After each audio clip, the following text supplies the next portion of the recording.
I'm big. And I'm Surly. So today we're going to be talking, well, Nothing. Just what an intro. We are professionals I don't understand. with our product placements. Well, that nobody can see anyway, because we fuzzed it out. All right, so we are talking about basically media literacy. And media literacy is being able to interact with news and information that you're getting in an active way rather than a passive way. And by that, I mean, you question it, you question the source. And the last day we looked at bias, and today we're going to be looking at propaganda. So, Yes. I mean, what would you think are some examples of propaganda in mainstream media or in alternative news media? Pick your area. I think the most prevalent example of propaganda right now is either to get the vaccine or not get the vaccine, to wear a mask or not wear a mask, to engage in public health or to reject the I think notion of, it's the most obvious. I disagree that it's the most prevalent. at least where I'm at. Well, I would say even where you're at, I'd say it's just the most visible. A major propaganda campaign right now is the reawakening Cold War rhetoric that is starting to build up between Russia, China, and America. And for the Iraq War, the New Yorker and the Atlantic were incredible cheerleaders for the war on Iraq, and in a lot of ways acted as the propaganda arm for pushing forward the Iraq War. And if you look at mainstream media right now, they are picking up that same wartime role that they had initially when they were trying to justify the wars in Iraq and Afghanistan. And I think that this is interesting because I mean this is a bipartisan propaganda project, because you don't, I mean, with the COVID thing, you have two sides. But with the military industrial complex and the push for the war against China and the war against Russia, you have all major news outlets working in unison to push a rhetoric that has normal people wanting to go to war with people they've never met or will ever meet. And I would say that's the biggest propaganda right now. Well, it's clearly not the biggest. It depends on how you define biggest, but most worrisome, perhaps. But it's not the most prevalent. It's pretty It's much two everywhere. entities. No, Yeah. it's not, because I haven't seen it anywhere. Okay, so yeah, I guess on a local level, the COVID thing is drowning everything else out. So yeah, I guess Yeah. that is pretty big too. And I mean, what is propaganda? Like the classic definition I found for propaganda from MIT education is one of the classical definitions of propaganda is the management of collective attitudes by the manipulation of significant symbols, which is a really neat definition. And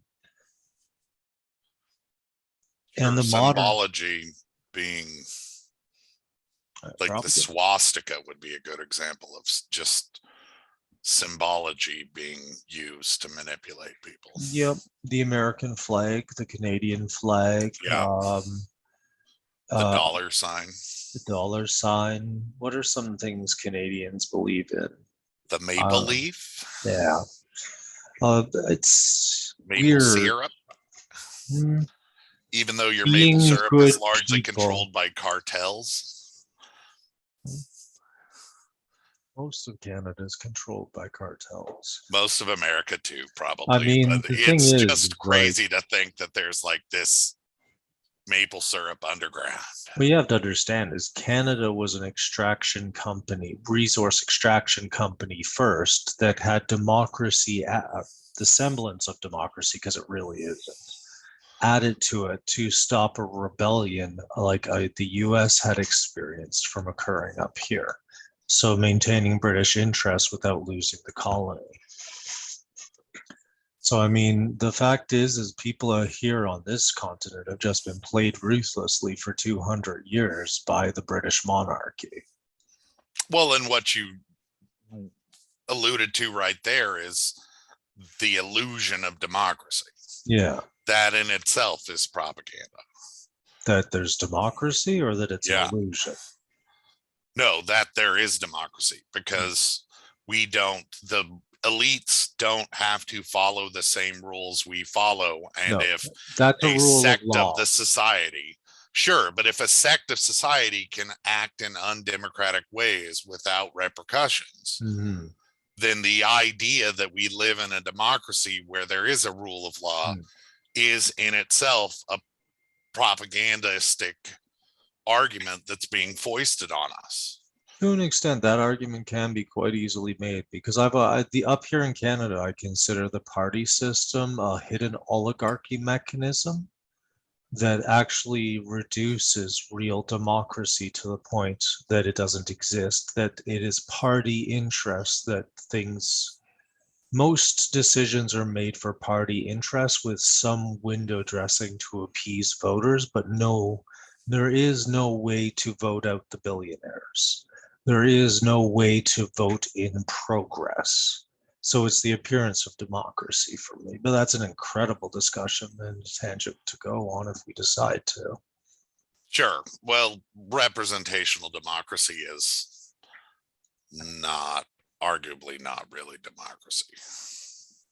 Yeah. And I mean, the modern definition of propaganda is information, especially of a biased or misleading nature, used to promote or publicize a particular political cause or point of view. So, I mean, this comes to our modern one, and you can see propaganda in everything. I mean, you can see it in products placement. We are continuously being bombarded by propaganda all our lives. I mean, I'm guessing there's going to be people who eventually develop the psychic versions of immunity. And I'm exaggerating this a little here for effect, but I mean, we are surrounded by so much propaganda that to an extent you almost think that some people would develop a natural immunity. Like, there's billboards trying to sell you stuff, there's marketing trying to sell you stuff. Half the time you can't tell if the news is being controlled by is like promoting or paid advertising for stuff. Like, the overlap between marketing and media is huge. So media, even press these days, is still trying to sell something. And part of that is their ideas. Ideas themselves. I subscribe to the viral idea of language and knowledge, and it seems that the neuroscience carries that out, because if you're told a lie enough times, you can't differentiate it from the truth. And that's one of the underlying mechanisms of propaganda, is if you get fed bullshit by interests that want you to think or act a certain way over and over and over again, your brain literally can't stop itself from believing that bullshit. Yeah, you're absolutely right. I think it was, I'm not sure who said it. I think it was some crazy Nazi guy who was the propagandist. But a lie repeated enough times becomes truth. Yeah. And I mean, you have to understand that propaganda is old. Like, it has only, but in the last 100 years, our ability to use propaganda has ballooned exponentially as the fields of neuroscience, psychology, motivational psychology, industrial psychology, which is basically behavioral psychology, all of these things combine to give us incredible access into what makes people tick. People are not rational, and anybody who thinks they're rational is delusional. or has been accepted something that's frankly not true. Like if you do not have emotions, you can't make decisions. That is a fact of biology that we know. We learned the how about that because of lacerations up behind the eye, lobotomies. Lobotomies were when people first got lobotomies, they became like unable to make decisions, but they also stopped having psychotic rages and stuff.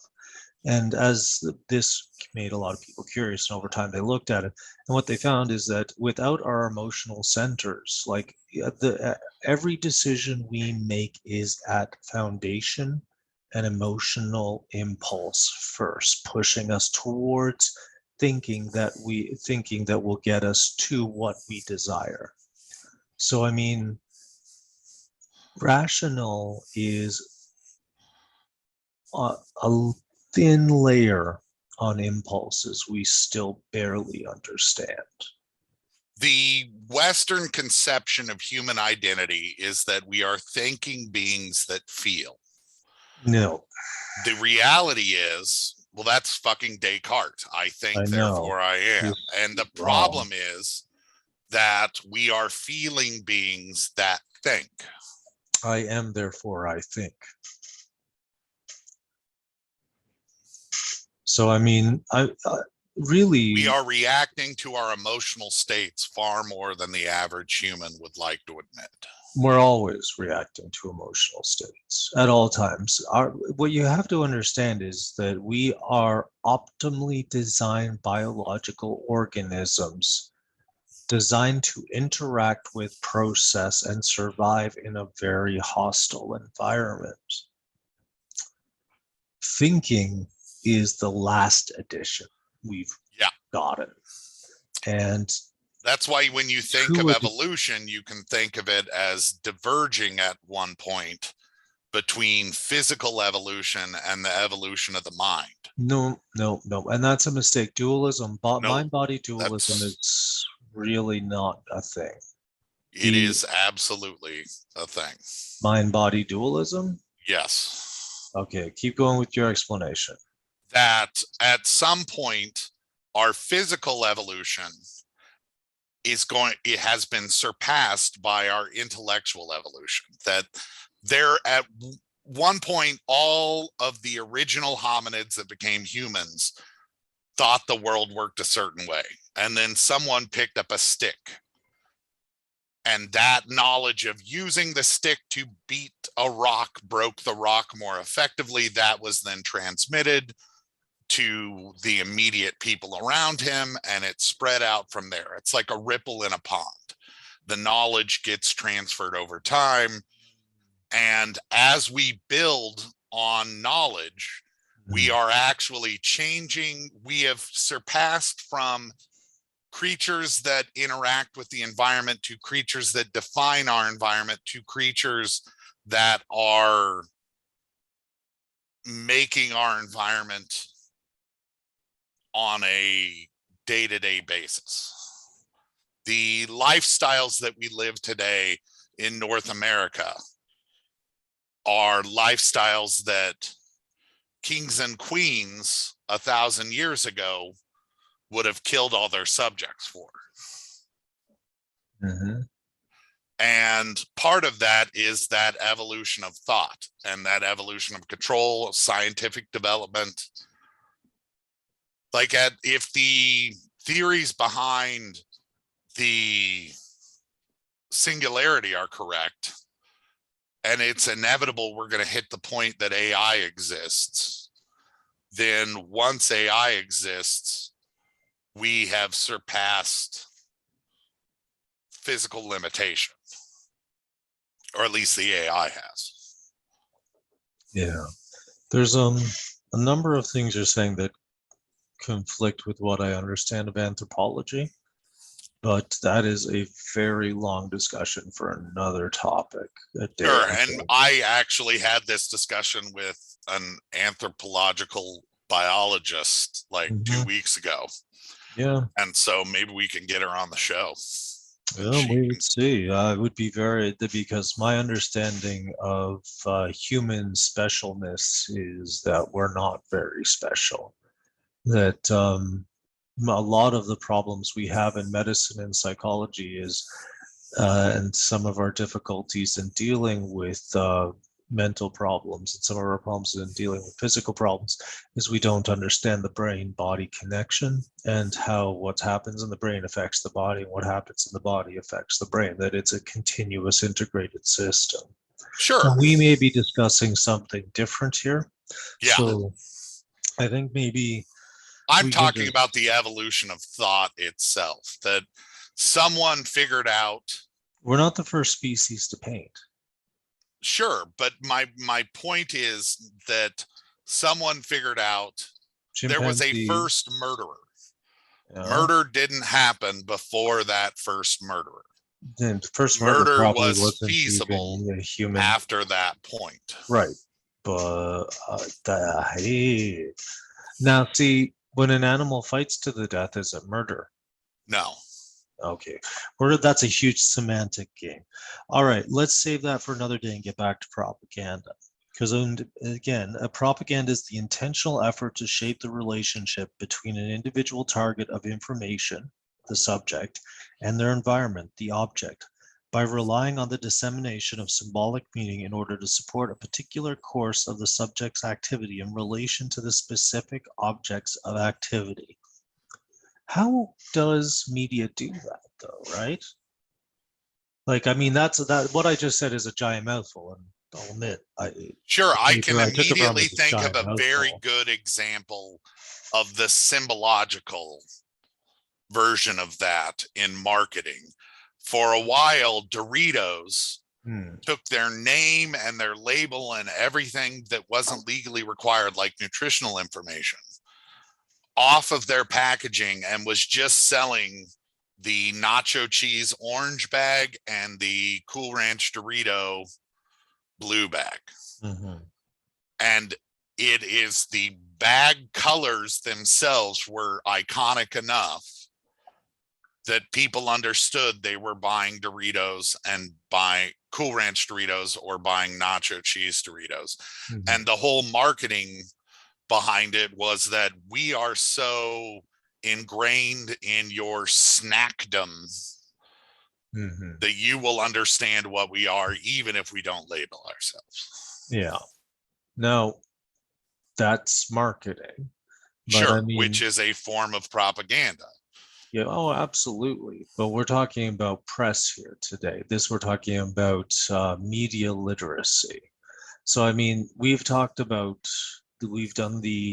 what are the definitions of propaganda, but I would like some specific examples is definitely the New Yorker and the Atlantic magazine during the Iraq War actually engaged in, I would say, like Nuremberg level of like war incitement to have the Iraq War happen. And I mean, when you look The at Washington Post did too. I mean, yeah, it's oh not yeah, no, just this is those. bandwagoning stuff. Media is often complicit in helping shape public opinion. And one of the most powerful ways and the most destructive ways that shapes public opinion is in pushing for war, always pushing for war. And that is something that it's so ubiquitous. It's always happening that most people don't even notice. There is always an enemy. There is always someone to fight. These things keep people distracted in their day to day and focus their internal anger and pain about the lives that they're currently living and how much smaller and sparse they become on something that isn't the cause of it.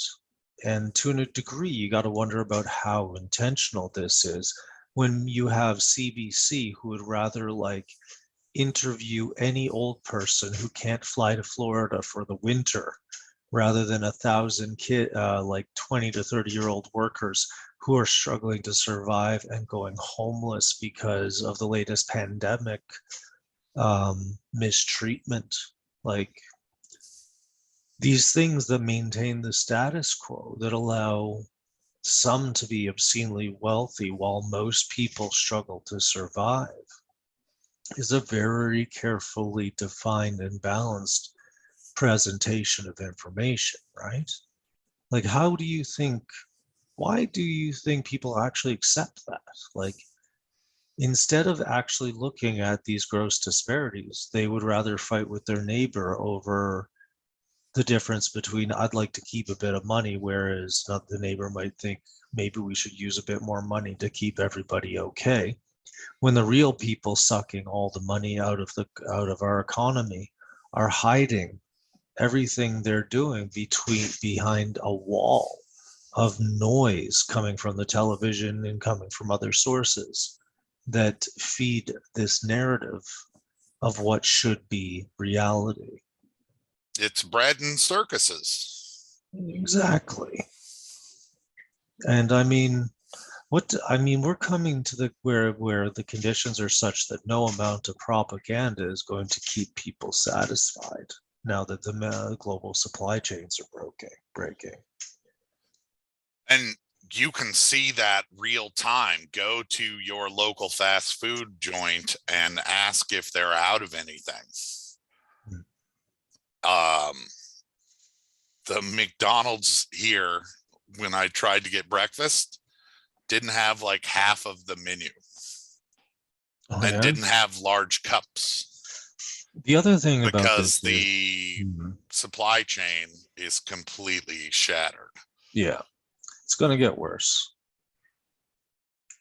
Now, I mean, there's a spectrum of persuasion that media is going to engage in when they're trying to manipulate people.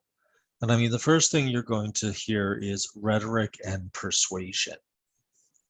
I mean, some famous examples that I can think of are Tucker Carlson is definitely of the rhetoric and persuasion variety. Or I don't know of a really good Canadian example. Like CNN would have that fucking albino guy. What's his name? The guy with white hair. He's Anderson Cooper. Okay. He's albino, isn't he? I have no idea. I think he just has white hair. My bad. Whatever. Okay. And like, so you've got Anderson Cooper, who definitely does a lot of like pieces that seem to be persuasive. And you have like Tucker Carlson. I mean, these things that you use to persuade people by changing the language. For example, when they were going after what's his face, Joe Biden? No, Joe Rogan, for Oh, taking the medication ivermectin. ivermectin. They called it horse dewormer. And that sort of rhetoric is pejorative. It creates a negative image of the thing. And press is inclined to basically spin facts to the point where they're basically lies to support whatever narrative they appear to have undertaken. And I mean, this really undermines the appearances of neutrality that we would hope for and should demand of press, you know? Well, the notion of objectivity, I don't necessarily believe is a standard that anybody's going to attain. No, but you can try. You shoot for it, sure. And neutrality is probably a better position. Or Neutrality, factual is the goal. yeah. Try to present it as well as possible. Because I mean, just recently, like Biden has been consulting with Biden's staff has been consulting with major news corporations to try to get them to report on the problems in the economy in a more positive manner. And I mean, this is something that regularly occurs at all times, right? Is that governments consult with media and try to massage images. But The problem is when media takes an what's the word for it? Just takes the information without being critical of it. So I mean, that was one of the great things about Trump is Trump literally couldn't do anything without being fact checked out the ass. But currently under Biden, or again, currently under Biden, it's been a very soft gloves approach. In fact, I've seen more reporting on the possibility of a Trump return than I've seen on negative stuff about Biden, including like the Afghanistan withdrawal. So I mean, this is a form of massaging the message, showing that is really problematic. And I'm not In pro-Trump. political terms, it's some degree of wag the dog. There you go. You Yeah, put forward a different idea that will capture the interest of the people and become the news cycle. And that becomes the news cycle. And what you want people not to be focused on drops into the background. yeah. Now, another part of the spectrum of persuasion used in propaganda is compelling images. I mean, thinking back to the Iraq War of 2003, you had those winter while it was going on, all those images of like the bombs being dropped by the airplanes, the shock and awe, the weapons of mass destruction, misinformation that was put out by the government and supported by the press uncritically. Because I mean, at the same time, like, and this is the thing, support it really uncritically. And that role of aiding and abetting and using images to build up war fever, to build up rage, has had lingering effects on our society for these past 2 decades.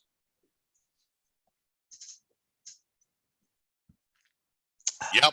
The fucking war machine has post World War II defined our economic development to some degree. Well, I mean, you I mean, guys in went some broke. ways, the propaganda that the whole 1950s explosion of advertising Mhm. comes directly out of what people learned while working for the military in World War II. Mhm. Motivational psychology was Yeah. being adapted for marketing was the terminology. But I mean, these days, what compelling images do we see? Like, if you see the stuff against the anti-vaxxers, think about the images you see. If you think about Occupy, when the media was trying to make fun of the Occupy movement, for example, it was like it's kind of like what is that sort of idea? It's kind of like a known joke is like media will search out the absolute worst representative that is going to make the entire group look like a fucking idiot and interviews them and does that as a tactic. um, is definitely something that has occurred.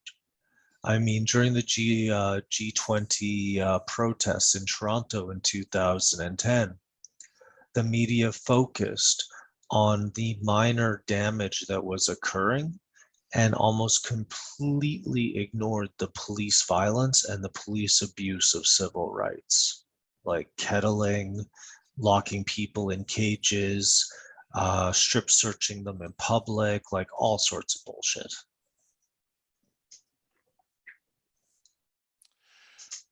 Yeah. Propaganda gets used against us as a weapon. All the time. And I mean, beyond that, the compelling images, a third facet of propaganda is using public opinion to manufacture consent. Because what you have to understand is that media chooses who it's going to be seeing. So, who will get the platform? And I mean, here in Canada, CBC, CTV have been busted giving the platform to corporate PR management types without even letting the public know that these were corporate PR types on like big ticket items like environmental stuff, economic stuff, and whatnot, and not divulging that there would be these corporate interests. To a large degree, the media in Canada has been used to silence the middle class, who are almost extinct at this point, and the voices of the poor, in favor of building a narrative of prosperity around the voices of a few from a few major corporations. Like the Waltons, a prominent Canadian family who owns Dominion, is built their billions on the exploitation of workers. They didn't do it through hard work. But the narrative in the media will never touch these facets for the most part. These Sure, or in the ideas. US, the common argument that the wealthy are job creators Yeah, that's is bullshit. just pure propaganda. Yep. Thriving middle class built excess builds an economy. So when you have a big middle class with money to spend, you get a good economy. It's just basics. Okay. And I I mean, more and more wonder if the lizards and people suits thing isn't what's actually happening, because the uh, amount of shenanigans is shocking. But I think your supposition that they're all just a pack of psychopaths is entirely possible as oh, well. I would say I'm fair. From based on the research I've seen, the odds are that either born or trained psychopathy is a big problem we have. I mean, we don't have empathy for each other. We live in societies that teach us that if you can't work, you don't deserve food or shelter. Yeah, that's fucked. Yeah. So we don't really have, like I've said it And for these are people years. that largely identify as Christians. Yeah, and I mean, this is the thing is I've said it for a long time that the spectrum of good and evil never struck me as sensible. But as soon as I got into D&D and saw the alignment system, I was like, that makes sense. And I would say that Canada and America would fall under lawful evil. My diametrical opposition Hmm. as a chaotic good person. Most, I would say, yeah, but I mean, this is a real issue that I would say in Canada and America, we're some of the most propagandized people in the world. I mean, we have been sold the idea that we are these wonderful people, while at the same time we have wiped out civilizations to build our nations through lies, fraud, and genocide. Sure, American exceptionalism in general. Yeah, that's propaganda. You're exceptionally bad at women's rights. At the moment, I think you're 52nd in the world. Yeah, Canada's falling, I'm sure. we're not great at a lot of stuff. Hmm. Number one in people incarcerated, though. Yeah, Number one for people incarcerated for nonviolent crimes, I think, too. we are crushing it on the metrics that you want to avoid. Oh man, you have income inequality on levels like not seen since France pre-revolution, I think. Yep, things are going to get sketchy, folks. Oh, next Batten year down with the the COVID. hatches. And remember, you have the solution Hmm. in your feet. Feet. Get up, get out there, raise hell Ah, in a legal manner, protest, vote, organize. These are the mobilization. things that are going to stave us off. And remember always solidarity. Hmm. Don't think of this issue. My one issue is the only issue we have to focus on. You need to make a list of the top 50 issues and find someone who cares passionately. If you're all about number 7, find someone that cares passionately about the other 49 issues, and all of you work together to come together and say, look, these are our 50 issues we want dealt with. We can't focus on one problem at a time. We have too much shit: income inequality, climate change, are two immediate threats to Global our way warming of is life. actually probably the most pressing at the moment. That is one of your personal obsessions. So for you, yes. We are closer. I We're think pretty the close system to in the war. US is going to collapse way before we That's why there's such can a risk accommodate of a war. war. Do you remember how I said I was happy that Trump got elected because if given the choice between World War III and Civil War II, I was all about Civil War II. And I mean, I'm a dick for saying that, but really that's how I saw the difference between Hillary and Trump. Still do.